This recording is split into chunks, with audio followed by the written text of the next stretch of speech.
Wolfgang Van Halen, this is a pleasure to be able to talk to you, man. I absolutely love the music that you are creating with Mammoth. And I know we're really excited here in Cincinnati to get to see you when you come to Bogart's on Yeah. April 1st. You're going to have 10 years and also James and the Cold Gun with you. Now, Wolfgang Bogart's is a venue that you've played before. It's a Yeah. historic venue here in Cincinnati. You played it back in 2024. What is it that you love about Bogarts and our beautiful Queen City of Cincinnati? I don't know. It's just a really great rock city. I think we've always had just really strong, great shows in Cincinnati. It's always, whether if, we're opening for somebody and the crowd doesn't even know us, like the crowd's just always great. It's a great rock town, I think. It definitely is, man. I mean, uh, Cincinnati's rock station, WEBN, has been around for decades. Mhm. This city loves the rock. Yeah. Now, man, I can't wait to hear the new album, some of these songs live. First, but before we get to the new album, if someone were to ask me, Wolfgang, like about Mammoth, I would tell them, well, Mammoth is Wolfgang Van Halen. The name says it all. Then I would instantly tell them, Wolfgang plays every single instrument and sings every single note on the albums. And then usually when I tell somebody that, their eyes like get really big, like, what? I mean, it's really impressive. It gives it a whole new perspective while you're listening to it, keeping that in mind. And while that's once again the case, Wolfgang, with this new album, The End, I know something that is different is how you approach the pre-production. Instead of Mhm. demoing, I'm hearing that you went in, instead of demoing alone, you went into the studio to do your pre-production. How do you think that change affected your new album, The End?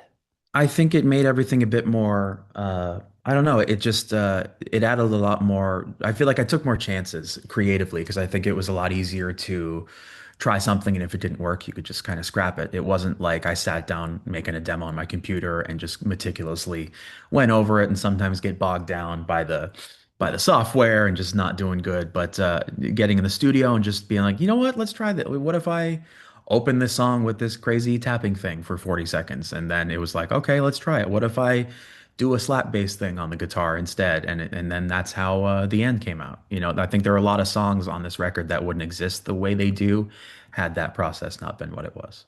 Very cool. I know you build these songs layer by layer alone in the studio, but one thing is that you have a consistent band now that performs with you live out on the road. I mean, at this point, do you ever write a studio part specifically with one of your live bandmates in mind, knowing that they're going to be executing it on stage? Has that ever come to mind?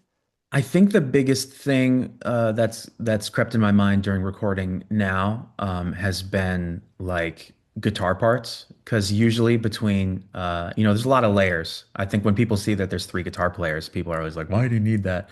And I don't know. I think one, we don't use any tracks or anything. I think I want everything to be played live. And with John, he's usually playing like the really fuzzy, riffy stuff, and Frank is usually playing, the textural stuff that's on top.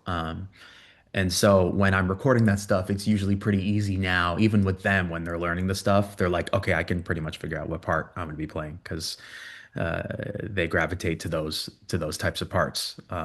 And yeah, so I think that's probably the closest thing in the recording process is when I'm recording something I'm like, oh, this is gonna be Frank's part, and this will probably be John's. Okay. And I love hearing you say something that, look, to each their own, but the fact that you said you don't use any like backing tracks, Yeah. you know, that's what's so mind-boggling about you, man. I mean, you listen to the albums, it's all Wolfgang, and then when you're out watching them live, you have that element as well. It's incredible, man. You're quite a musician. You got it in your blood, that's for sure. I know, Wolfgang. You mentioned that this album, The End, the track was inspired by a panic attack that you experienced on a plane. This is something that I heard. I wondered if you could elaborate more about that. The track and the artwork apparently. Yeah, it was kind of the whole concept of the record. I think it just kind of shifted my brain into that mode. And it was when I was writing all the lyrics, so I think that really bled into that creative process for sure. It Okay. was the very last Metallica show that we opened for them. We it was two shows in Mexico, and I'd never been there. I got no sleep the night before, and I was really worried because I knew that Mexico was going to be the highest elevation show that I'd ever done to this point. And if you're a singer and you've ever played a show in like Denver, and you're not prepared for it, you're not hydrated, you're not rested, you know that it's a very tough thing to pull off. So knowing that I was going to be like 1,000 plus over the highest I'd ever been was very nerve-wracking for me. And knowing that it was the last show of the 2 years that we had been opening for Metallica, it just felt I'm really good at psyching myself out. I'm already a very anxious person to begin with, and so I had never, I think everybody's like, oh yeah, I have panic attacks. I don't think I had ever. I thought I had until like when it's fascinating how your body like betrays you. I'd Right? never really truly experienced that before, and it really shook me up on the plane ride on the way there for the first time. So that experience just really stuck with me. And yeah, the show was tough. It was a very we had oxygen on the side of but in the dressing Wow. room. It was just a tough thing to do. Then when we went back into the second show, it was a lot easier, and that the anxiety had died down. But yeah, that whole experience Okay. really was when I was writing the lyrics for the record. So I think that's how it really bled into the creative process. That's interesting. And I never really thought about that. I mean, I don't know why I haven't. You hear about, these sports athletes. I watch a lot of Yeah. NBA and stuff, and how, yeah, the elevation when my team, my favorite team, is playing in Denver, against the Nuggets. Mhm. So never thought about that as a performer. It's the same thing. I mean, geez, you're out there. I mean, you're out there doing it hardcore. I mean, it takes a lot of energy. I'd be exhausted after one song. So, Yeah, luckily it was only like a half hour opening set in Mexico. I don't think I probably could have done one more song, well, but luckily, the elevation here in Cincinnati, I'm not exactly sure what it is, but I think we're okay. We're like in the valley. So I think yeah, no, it'll the be. only thing that's going to bother you here, Wolfgang, is your sinuses because of the Ohio Valley. Okay. So it might affect your singing. I don't know. Yeah, we'll see. Well see. I hope Last not. last two Take a times have been pretty good. Mucinex, So yeah, always be prepared. right? Um, hey, I wanted to also ask you about this music video for the end. Yeah. This video is so awesome. I mean, as I'm watching it and it wraps up, then I see the credits, and then I understand, okay, this makes sense. Why this video is so good. You got filmmaker Robert Rodriguez, who directed From Dusk Till Dawn, just to name one film that people will know. Then you got special effects makeup artist Greg Nicotero, who he did George A. Morero's Day of the Dead, one of his first jobs in 1985, then got involved in The Walking Dead, for those that don't know.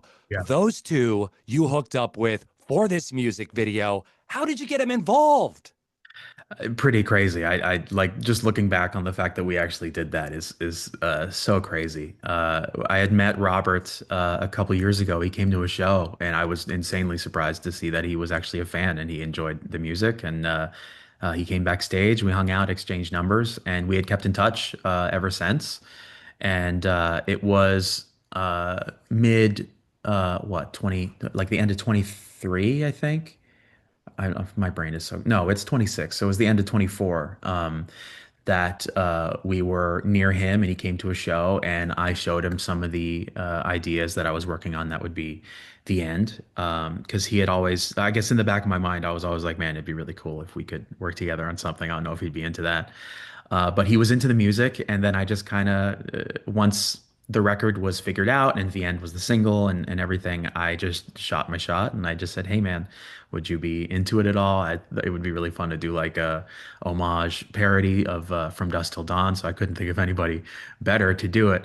And he was super into it. And so we had this, he called Greg Nicotero, he called Danny Trejo, and it was just this crazy 2 day shoot. It was like 12 hours both days, and it was just phenomenal and so much work, but so much fun. And everybody being able to see Robert in a creative, sort of environment is super cool. He's just a wonderful guy.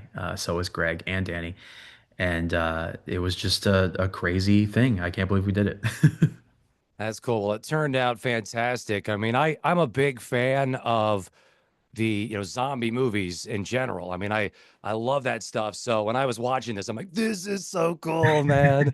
Then of course your other music videos give people an idea of what it's like seeing you play all the instruments, which is really cool because it's so the video we were just talking about, the end has your band in it, but the other videos you've released, at least the ones I've seen, have you playing all the parts in a room, and it's really cool. It's just gives you that feel of hey, this is Wolfgang playing everything.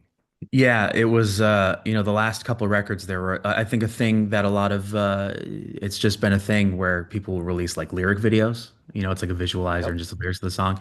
And I always thought that was a little lame. We did a bunch for the first two records, and I just wanted to not do that this time around and to just not do it in general. So we just went up to the studio and recorded me playing each part and put it all together. And just thought it was a lot more visually interesting because I think when people hear that I play everything, I think it's a bit tough to actually like be like, did he? So Right. I don't know. It's fun to just to show people my process. That's a great idea. And yeah, like you said, the lyric videos, I mean, those are okay and all, but yeah, what you did, Yeah. way cooler. Hey, what is one music instrument that you maybe want to learn for use in your upcoming works? And are there any other instruments that you've studied just for fun? I mean, not just for studio work. Not really. The only thing is that like I was in choir in fifth grade and I got kicked out of that. And Really? then Why'd you get yeah, kicked out? Come I, on. I was probably just a 10-year-old little Little dickhead. brat. Yeah. But I don't know. I think probably, really, I would just like to be a better piano player, honestly. I'm Okay. very, it's just not good. And it's enough to get the ideas that I'm trying to do, for some stuff, but I would like to be a better piano player. Okay. All right. I think it's pretty cool with when you think about learning an instrument. I mean, that's something that, well, let's be honest, a lot of stuff is natural, like rhythm. A lot of people are just kind of born with the gift in a way. However, anybody can pick up an instrument and learn it. I mean, no matter what we think about being born with it or not, and it should be encouraged. But the one thing that you're kind of just truly born with is your voice. I mean, there's only so much you can do. Your vocal cords are what they are. So, I mean, you got really lucky because you got everything and you got a great voice. I don't, they lost out in your choir because they should have had you in it. What have you done, like Wolfgang, as far as, singing? Like, when did you realize, I guess, that, wow, I can sing? Thank goodness. I don't know. I think I'd always just been able to hum along to stuff and sing Okay. along. I never really, obviously I had the insane task of doubling Mike's parts when I was in Van Halen. So I think that was that was like going to singer college for me and just kind of a great learning experience. But I think it was a different thing once I tried to figure out how to sing like as a lead singer. Okay. Initially I didn't think I could do it, but it took my producer, Elvis Basquet, to really kind of bring it out of me. He saw it before I did. So it was, I don't know. It's just kind of a thing that sort of happened. Okay. For this upcoming tour, which you're coming to Bogart's on Wednesday, April 1st here in Cincinnati, the set list, I would assume, is going to be harder for you this time because now you have three full albums that are Yeah. out. So, how are you going to find that balance, showcasing the narrative of the end while you're, keeping those staples from your first two albums? It's tough because now with three records, it's about like what you're not playing. It's about picking, especially for a headline show. So you obviously want to try and play the songs from the past records that people know and love, and maybe a B-side or two. But you really want to make the new record the center point, the centerpiece, and trying to show everybody why you should still be a band and why we're worth it, and we've got some new stuff to show everybody. And I think this record has a lot of great choices. And the last leg that we did at the end of the last year, it was a lot of fun. The newer stuff was some of the most fun things to play, and the crowd has really enjoyed it so far. So I'm excited to Awesome. see everybody this time and how they enjoy it.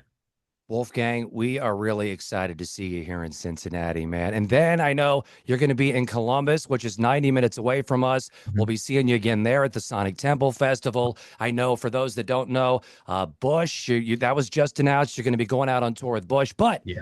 there is nothing cooler than seeing Mammoth in a club like Bogart's. Do not miss it.